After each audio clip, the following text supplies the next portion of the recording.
What's up, ladies and gentlemen? This is Them on the Moon. Hello, my name is Danny Suede, and welcome to Wonderneath Weekly.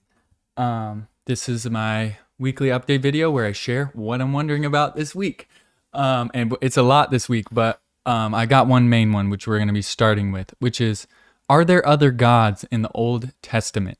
Okay, I've been reading the Bible recently. This is interesting, and there's many things in there that even caught my attention in terms of wording, and it seems like the other gods are acknowledged, and there's many reasons why it seems like that. One is when God's given the 10 Commandments and saying there's no other gods before me, and he's a jealous God and all this. Well, it's like, who are you jealous of, bro? Anyways, I watched a podcast recently. I'll show you. If you really want to dive into this, I would watch this because I'm probably gonna not go that deep, but it's this Alex O'Connor podcast with Dan McClellan. Are there multiple gods in the Bible? Okay, so that's what you're going to want to watch. It's linked in the description if you want to check it out. But anyways, it's pretty dense, and I listened to it twice just because I wanted to wrap my head around it. But what I will say, and the other thing is I did deep research on ChatGPT and Perplexity. I always do too. And you can, if you click the link in the description and go to my update, you can look at the deep research report and read it for yourself. Did a big prompt, and I always do it on both and see if they line up. And it's interesting because ChatGPT came back with a little more confidence in the fact that in the early Old Testament there are multiple gods acknowledged, and there's almost this weird pantheon of gods. And then Perplexity still acknowledged that, but was a little less willing to admit, was just a little more agnostic to the situation, because the thing is it's very confusing what the Bible's actually saying and what the original Bible actually says. When you look back to the oldest sources in the Dead Sea Scrolls and the Septuagint and these other like early sources and what they were translated from, you find way different things in the modern Bible than in the modern Bible, which is a different point I'm going to talk about. But for me, there's basically two kind of main arguments that I heard in the pod that were very compelling to me. Well, maybe three. One is the instances in which God says, "Let us make them in our image," right? When He's creating man, and that's weird. Why does He all of a sudden say us? And who is us? Christians will say it's the Trinity that He's talking to, but there's good arguments for why it's not. If you watch the podcast, and He also, when He in Babylon, when He changes the languages up, He said, "Let us go down and confound their language," or whatever. So that's one of the examples. The other one is in Genesis when I think it's Abraham. No, I don't know who it is. Isaac, one of them. He's working for this dude called Laban, and he works for like 7 years to get his daughter, to marry his daughter, and then he works for another 7 years to get the other daughter, and it's this whole thing, but then he dips. And Rachel, I think his wife, steals a bunch of the teraphim from Laban when they leave, and then Laban realizes they're gone, chases after, I want to say Jacob, I don't know, one of them. And there's a whole dispute, but they end up saying, bring, let the God, or bring this before the God of Jacob and the God of Laban, and let them judge between us, right? So it's like this clear acknowledgement of two gods. If you read the modern Bible, that's not how it plays out, because they frickin' change it to say relatives. Bring it in front of our brothers, our relatives. But when you go back to the original sources in the Dead Sea Scrolls and the original sources they found, it doesn't say that. I think it says Ha Elohim. And so it's meaning gods. Like, it originally meant gods, but as it was translated throughout the years, they had a problem with the polytheism, so they frickin' changed the translation. It's frickin' crazy. And the last example I'll say, which is kind of the most compelling to me, is in the Song of Moses. I think it's in Deuteronomy. My dyslexia gets ripped on that. Deuteronomy. Frick. Sorry. Anyways, it talks about how the Most High divides up the nations according to in the modern Bible, it says sons of Israel, but in the original it says sons of God, and which there's multiple references to the sons of God, which come down and mate with the women in Genesis and make giants and things like this. But anyways, according to the sons of God, divide up the nations and give each of the sons of God a nation. And guess who gets Israel? Yahweh, the God Yahweh or Adonai gets Israel. So who is the Most High dividing up the nations, right? And there's all this other evidence for this pantheon of multiple gods that are acknowledged in the earliest, like, Hebrew scriptures, right?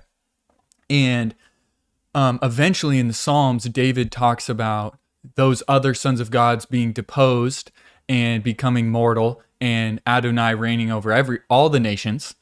And you can, as you walk through the history of the Jews, right, in the exile, the Babylonian exile, you can see the monotheism start to emerge out of the polytheism that was taking place at the time through history, right? And then as things were translated and people, a bunch of, religious, even ancient religious scholars, as they were translating the Bible, they had to decide, well, what is this polyism thing? How do we make sense of this? What are the sons of God that came down and mated with humans? And they kind of changed it to make sense in a polytheistic worldview.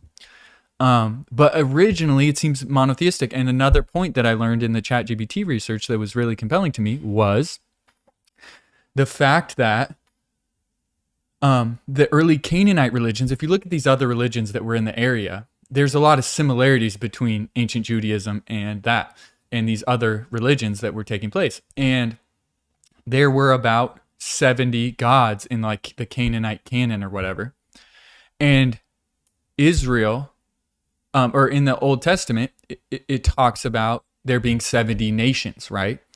So when the Most High divides up the nations according to the number of the sons of God and gives Israel to Yahweh, what is the freaking coincidence that it's 70 nations and the Canaanites have 70 gods and all this, right? So it's like there was clearly this acknowledgement of other gods. And when you look at the Exodus, the gods in Egypt and the magicians there actually do miracles and have power too. And then you find that through time, these other gods, these sons of gods, these different things were started being translated to angels or to demons or to things like this, right? Over time. But originally it wasn't like that. And as the monotheistic element of the religion developed, everything started to get changed, and they had to kind of retranslate and fit everything to fit that view. And then by the time of the New Testament, it's just freaking full-blown monotheism. But there's a good argument to say that in the early, it wasn't monotheism. And it's really freaking interesting. And like I said, I probably am not doing the arguments justice at all. That dude, Dan McClellan, is incredibly educated and smart, and it's really interesting to listen to him talk. So if you click the link in the description, you could watch that. I would recommend it. It's pretty crazy. So that's what I would say about that. It's just getting my worldview shifted. And I just remember having all those weird questions as I was reading the Old Testament as well, being like, what is this? What's going on here? This is weird. The next thing is, as I'm reading the Bible right now, I'm in Isaiah, and there's two things I want to talk about it. One is, a lot of Isaiah is just him making predictions. It's like he's getting these visions, or these God's telling him this XYZ is going to happen, right?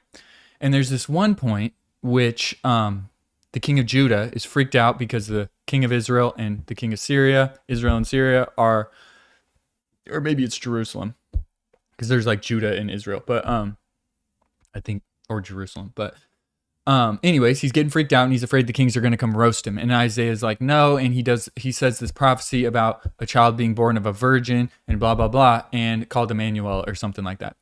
And I'm like, oh, I recognize this because this is taught in church, in Christian theology and stuff like that, as he's talking about Jesus. But as I'm reading, I'm like, it's pretty freaking clear he's not talking about Jesus. And it's funny because the word virgin that was used also just means young woman, like the original word. So of course they pick virgin as they translate it, but it doesn't necessarily mean virgin. And the other thing is, it says that before this child grows old, Israel and Syria will be decimated in barren wasteland. So you don't have to worry about it, basically, because the king was worried about these kingdoms taking over him. And he says, hey, there's going to be this child born of a virgin, and before it's old, these kingdoms will be decimated, and you don't have to worry about it, basically.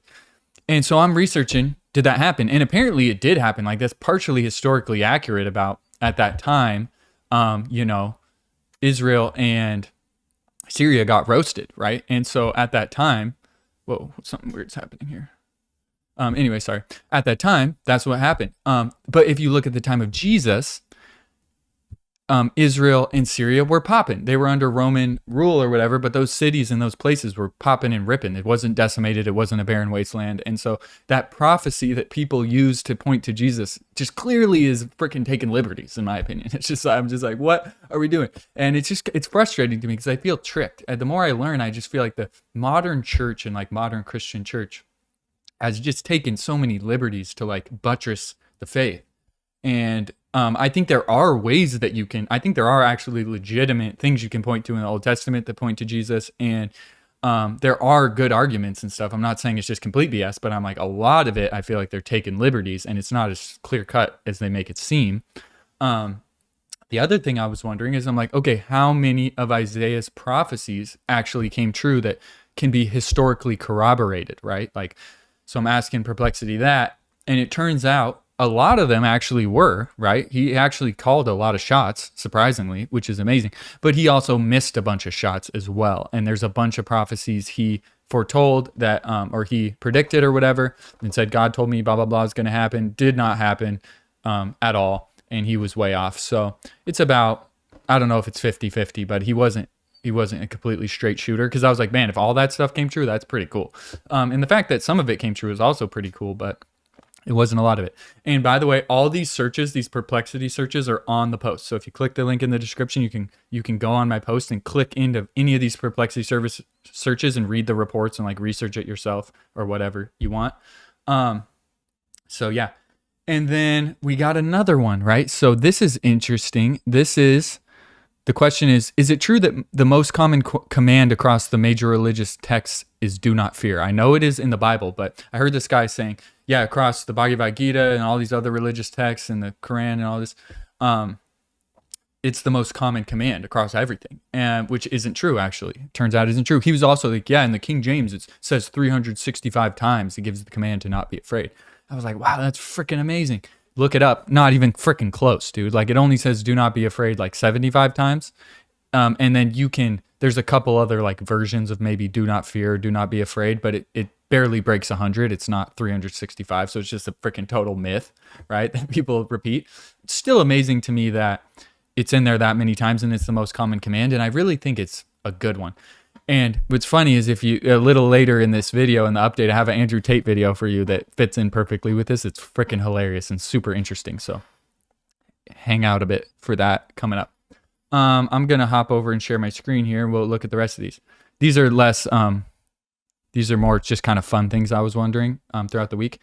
To what degree will eating a large pizza help me gain muscle, right? So I eat a pizza sometimes and I'm like, is this helping me get muscle? And apparently it kind of does. There's protein in there, and the carbs and the calories can help replenish your muscles and blah, blah, blah. And it's, but they're like, don't eat too much pizza, blah, blah, blah, you know, because all the fat and everything. But I'm like, I think I'm going to keep eating a lot of pizza. And at least it's not net negative in my opinion. So that's good. Let's go. What is firmware?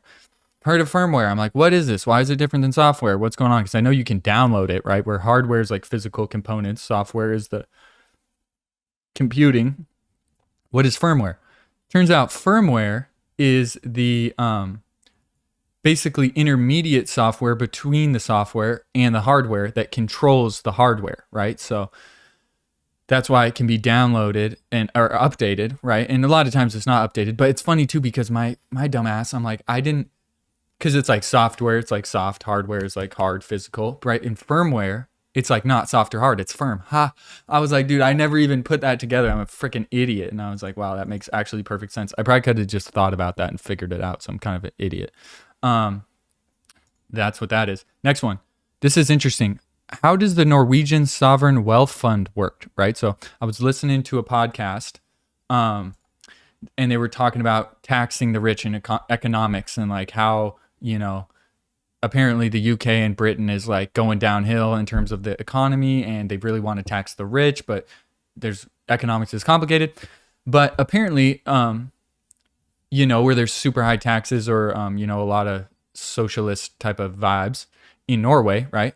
And the guy asked, well, why does it work for Norway? And he said, because there's sovereign wealth fund. And I'm like, what the hell is a sovereign wealth fund? How does that work? Well, apparently they have an insane amount of oil.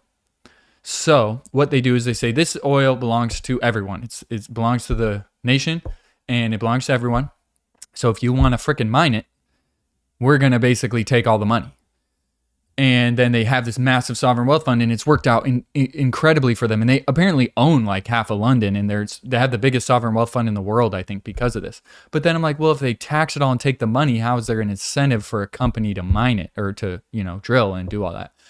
Turns out that it's just regulated by the government. The government basically partners with these giant companies to help them and make it easy for them and whatever.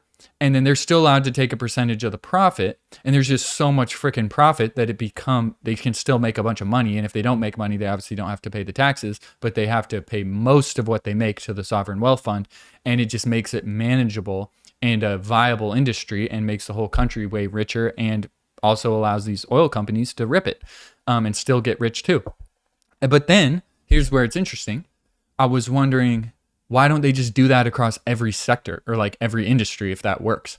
But I'm not that smart. Turns out they don't do that because there's basically no competition with other countries or anything within that oil business.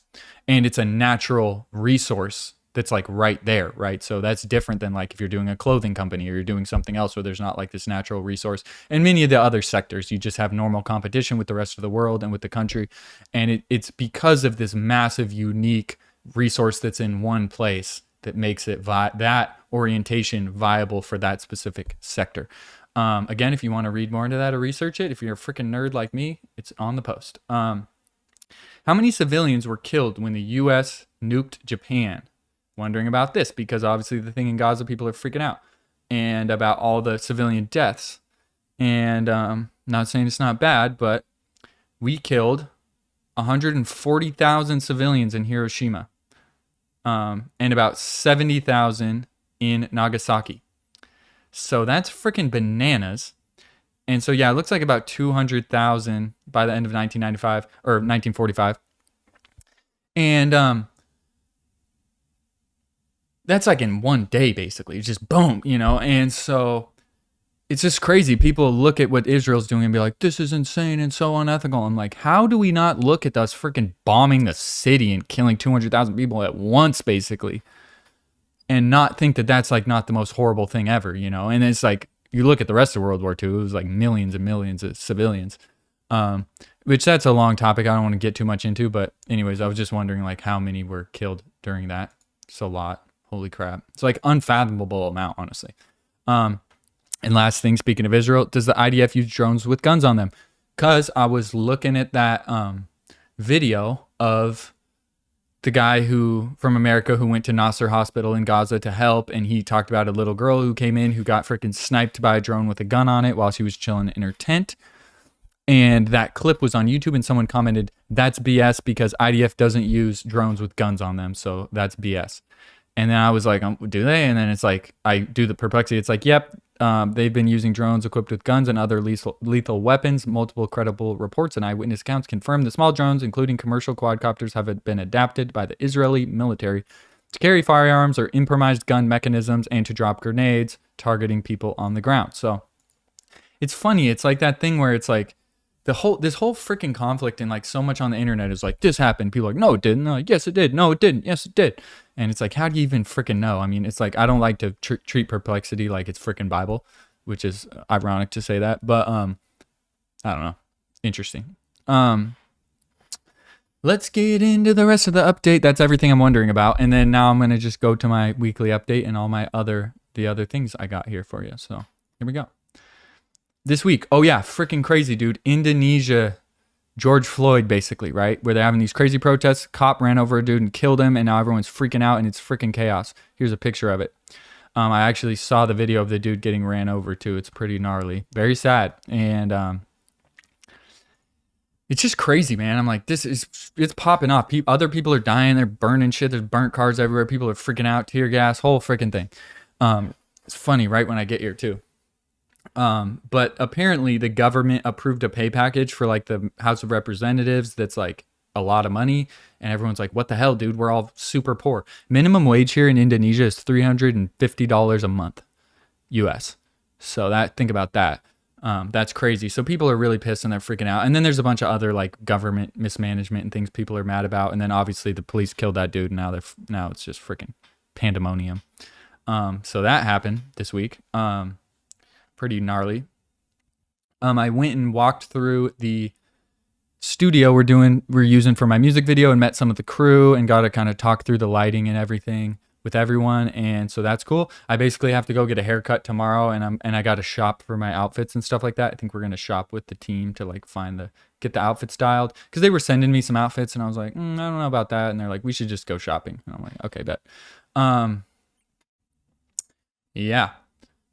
What else? This week, oh yeah, it's just that pod that I was talking about at the beginning. Here, I'm going to share. New from me this week. If you missed it, my Bangkok vlog, full vlog, and my photo journal are out in public. So like and subscribe, baby. What I'm watching, Sean Ryan show. This is freaking crazy. This dude, apparently 70% of the world's known reserves or like deposit or resources of like nickel and cobalt and these like rare earth metals that we need to mine, they are in these little rocks, these nodules that just sit on the seafloor, and 70% of the world's reserves are in this one deposit in the ocean, at the bottom of the ocean. And so this guy in the pod, he has this company, and they just basically have this thing that sits on the bottom of the ocean and sweeps them up and pumps them to the surface. And it's freaking crazy. It just blows your mind, because it's like, dude, here we are like mining stuff in 2025, and we think we're all advanced and stuff, and like we find like this kind of thing on the ocean floor, and it's just like all the metal we could possibly need, just literally sitting on the ocean floor. You don't have to dig. It's like, it's so cool because it doesn't wreck the environment. There's basically no like second order effects that cause shit or problems. It doesn't like even really fuck up the seafloor. Like it barely leaves a mark. It has this little thing. It shoots a water jet. It finds the nodule, shoots a water jet at it, which kind of pops it up, and then it sweeps it up. So it's like non-destructive. There's basically no sea life down there. It doesn't mess with anything. So it's really amazing. The economics of it are pretty crazy. So that was a super interesting pod. I've got this Tucker Carlson with this, I don't know who this guy is. It was interesting. He had a really interesting take on politics and what's going on in the world and how everything's going and whatnot. Okay, here we go.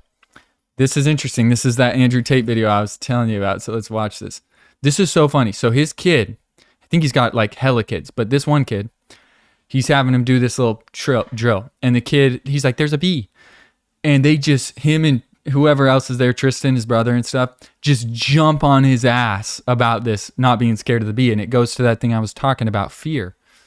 And it's hilarious to me. I have a lot to say about this, but we'll just watch it like once or twice. But just like listen when he says there's a bee and listen to how everyone reacts. It's just freaking hilarious to me.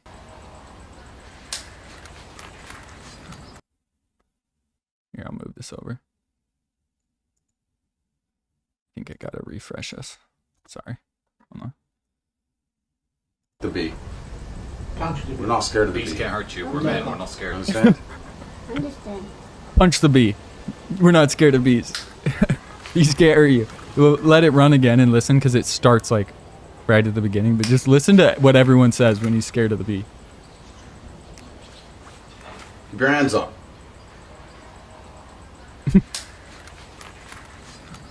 The bee. Fuck the bee. We're not scared of the Bees bee. can't hurt you. We're men. We're not scared. Understand? We're men. We're not scared of bees. Punch the bee. Oh, it's so funny to me. Okay, so there's a bunch of things about this video. So one is he's being really hard on the kid, which is heavily criticized in the comments. But, I think all in all, it's good. And I think going to that thing about not being fearful, right? This kid like exhibits fear, and everyone, like the whole group is just like, no, like we are not scared. It's a bee. And who knows how that kid's going to turn out, but I like it. I think that's good. And when I think back to my life, and the other thing I'll mention real quick is I've seen some other videos of him, I think around the same time with this kid. And he's insanely sweet to him. He's insanely soft and loving and sweet. And I've heard Andrew on a podcast say how it's very difficult for him to actually be hard on the kid, but talks about why he thinks it's so important. And he's still loving to the kid, and he's really soft to him in this other video. I think the kid knows what's up. I think the kid knows that dad's hard on me so that I can be strong and blah, blah, blah. And he's still, it's not like he's this crazy to him all the time. Anyways, but I think back to my life, right? And I'm like, I wonder what I would be like if I was treated more like that. And I'm kind of reflecting on like how my dad was when I was younger. And I was thinking about how he was never like that, where he's like, we're not scared and like, we're men. Ugh. He was never like that. But he, like, anytime we got hurt, anytime anything went bad, he never freaked out. He was like always incredibly calm. He, like, the main thing he did is we'd get hurt, right? We'd bust our head open, or we'd break our arm, or we'd, you know, scratch something or get cut, or like something would happen. We're bleeding and freaking out. And he would just calmly sit us there and kind of check it out. He'd be like, okay, go get the saw. We got to cut this off. Or he would like do a joke like that. And he would always just like he would never take it serious. He always, no matter what was happening, he was completely calm. Like, no problem, dude. Like, just freaking chill. You know, be like, hey, we're going to have to cut it off. And I think we'll just cut it right here. And we're just like, no. And he would never let us be a wuss about it, which I really am happy he did that, because I think, given my mind and my kind of, I'm such a worrywart, and I think I would be such a pussy if he like would have been like, oh no, buddy, what's wrong? Oh, I'm gonna help. You know, if he would have been like that. And I wonder, I don't know if he purposefully was that way or if it was his instincts or what. I'll have to talk to him about it to like make us not a wuss. I don't know if his dad was like that either, but I think that was so good for us that he just would never let it be an emergency, or like never let us like, it's not like he didn't let us, but he just refused to treat anything like it was a big problem, and like, dude, chill. So that was good. And then I also have a freaking core vivid memory one time of, speaking of bees, I think we were in the hot tub or something, or in the pool, and he got like attacked by wasps or something. He got stung like a bunch of, or I think he got stung a bunch of times by one wasp. But I remember he just like didn't care. It just didn't faze him. I remember being like, oh yeah, it stung me or whatever. He got stung like 3 times or whatever. And he just like didn't care at all. And I remember being like, oh my God, because you know, when you're a kid, bees are like the scariest thing ever. You're like, a bee, ah. And so I remember like that just stuck in my mind. I'm like, man, dude is not scared of bees and does not care about getting stung. Like, that's crazy. So I think that probably, you know, had an effect on me and kind of set an example for me in that way as well. So I'm happy for that. But I do think this video is so interesting, and I think it's good culturally for men. Don't be a pussy. Don't be afraid. Don't be scared. Well, being scared is different. It's interesting, this distinction between like a stimulus comes in, you might get scared or startled or like have a fear response in the moment. But like the problem is living in fear and always being in fear and letting fear control you and whatever. So just something I haven't thought a lot about, but I really like the concept of just like mentally, when I'm fearful, which is honestly a lot, being like, no, having absolutely no patience for that. The same way they do in this video. It's just like, we're not freaking scared, dude. We're not scared of bees. Like, what is this? And having more of that mental attitude, I think, would really benefit me. So I'm going to try to manifest a little bit more of that in my life. So funny, dude. Punch the bee. He's like, there's a bee. And Tristan's just like, punch the bee. Nice.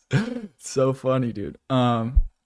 Okay, back into the update here. What I'm reading, Isaiah, we already talked about that. What I'm listening to, got back into Linkin Park this week, dude.